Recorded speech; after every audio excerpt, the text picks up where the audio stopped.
ఇక్కడ విచ్చేసినటువంటి అందరికీ, మరి వేదిక మీద ఉన్నటువంటి మన ముఖ్య అతిథులు, సభాధ్యక్షులు, అలాగే వెనుకనున్నటువంటి మా లక్ష్మీనగర్ వాసులు అందరూ మేధావులే.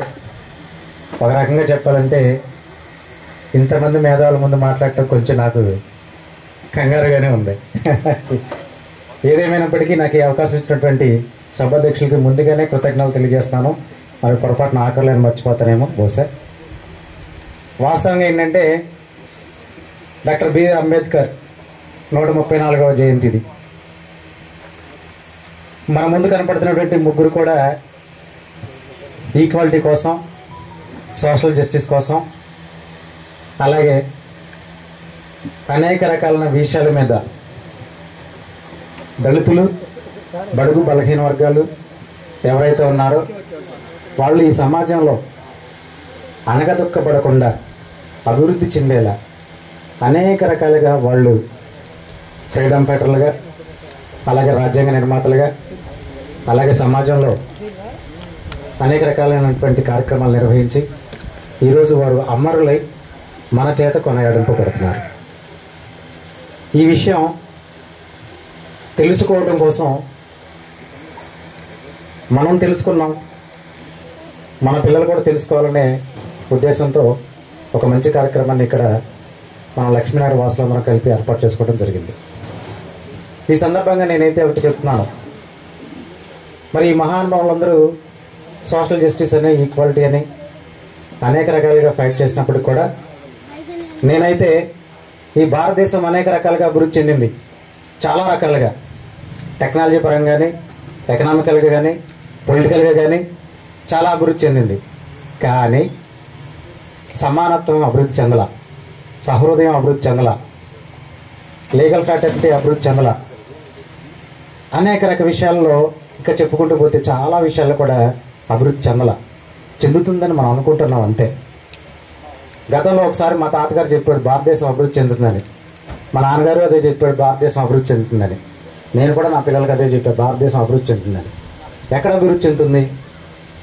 టెక్నాలజీ డెవలప్ అయింది. సునీత విలియమ్స్ గారు అంతరిక్షంలోకి వెళ్ళి 9 నెలలు అక్కడ ఉండి కిందకు వచ్చారు భూమి మీదకి. అంత టెక్నాలజీ డెవలప్ అయింది. 2G నుంచి 3Gకి వెళ్ళాం, 4Gకి వెళ్ళాం, 5Gకి వెళ్ళాం. అయినా కానీ నిన్న పోల్సన్ పిల్ల అంబేద్కర్ విగ్రహానికి చెప్పుల దండ వేశారు. అభివృద్ధి చెందినట్ట ఈ దేశం? అభివృద్ధి చెందినని మీరు అనుకుంటున్నారా? అభివృద్ధి చెందలేదండి. ఎప్పుడు అభివృద్ధి చెందుతుందంటే తోటి వాడిని గౌరవించుకున్నప్పుడు అభివృద్ధి చెందుతుంది. హత్యా రాజకీయాలు జరగనప్పుడు అభివృద్ధి చెందుతుంది. ఈ దేశంలో ఉన్న అవినీతి రూపుమాపినప్పుడు అభివృద్ధి చెందుతుంది. ఒకరినొకరు విమర్శించుకోకుండా సహజీవనం చేసినప్పుడు అభివృద్ధి చెందుతుంది. వైరుధ్యాలు, వైషమ్యాలు, కొట్లాట్లు, గొడవలు, పెత్తనం కోసం ప్రాకులాట్లు, ఆస్తుల కోసం ప్రాకులాట్లు, అనేక రకాల విషయాల్లో మానసికంగా మనుషుల మధ్యన మార్పు ఎప్పుడైతే వస్తుందో అప్పుడే అభివృద్ధి చెందింది ఈ దేశం. అప్పటి వరకు నేనైతే అభివృద్ధి చెందినగా నేనైతే ఫీల్ అవును. మెయిన్ మనిషి సహజంగా కష్టపడడానికి అలవాటు పడాలి, పని చేసుకోవడానికి అలవాటు పడాలి, చదువుకోవడానికి అలవాటు పడాలి, ఉద్యోగం చేయడానికి అలవాటు పడాలి. కానీ డబ్బు సంపాదించడం కోసం మాత్రమే అలవాటు పడకూడదనేది నా అభిప్రాయం. చదువు అనేది జ్ఞానాన్ని పెంపొందించాలి. చదవటం మాత్రమే ఉద్యోగం వస్తుంది, ఉద్యోగం వస్తే లక్షలు వస్తాయని ఎప్పుడు ఫీల్ అవ్వకూడదు అనేది నా అభిప్రాయం. బస్ ఇప్పుడున్న యూత్ నాతో ఏకీభవిస్తారు లేదో నాకైతే తెలియదు. నేనైతే అదే చెప్తాను, చదువు అనేది మనలో జ్ఞానాన్ని పెంచాలి. ఆ జ్ఞానం ద్వారా ఉద్యోగాలు వస్తాయి, ఆ ఉద్యోగం ద్వారా జీతం వస్తుంది, ఆ జీతం ద్వారా మాత్రమే బతకడానికి అవకాశం ఉంటుంది. అట్లా జీవన విధానాన్ని అలవాటు చేసుకోవాలని చెప్పి నేనైతే అనుకుంటున్నాను. ముఖ్యంగా ఏంటంటే 2 విషయాలు మీ దృష్టి తీసుకొస్తాను. గతంలో డాక్టర్ కత్తి పద్మరావు గారు ఒక మాట చెప్తుండేవాడు, నువ్వు ఎక్కడికి వెళ్ళినా ఒక విషయాన్ని గుర్తు చేయరా, ఈ దేశంలో ఉన్న జనాభా కన్నా మన కాలనీల్లో కానీ, మన పేటల్లో కానీ, మన ఊర్లో కానీ, లేదంటే మన పల్లెల్లో ఉన్న జనాభాకి ఒక విషయాన్ని గుర్తు చేయమని చెబుతుండేవాడు.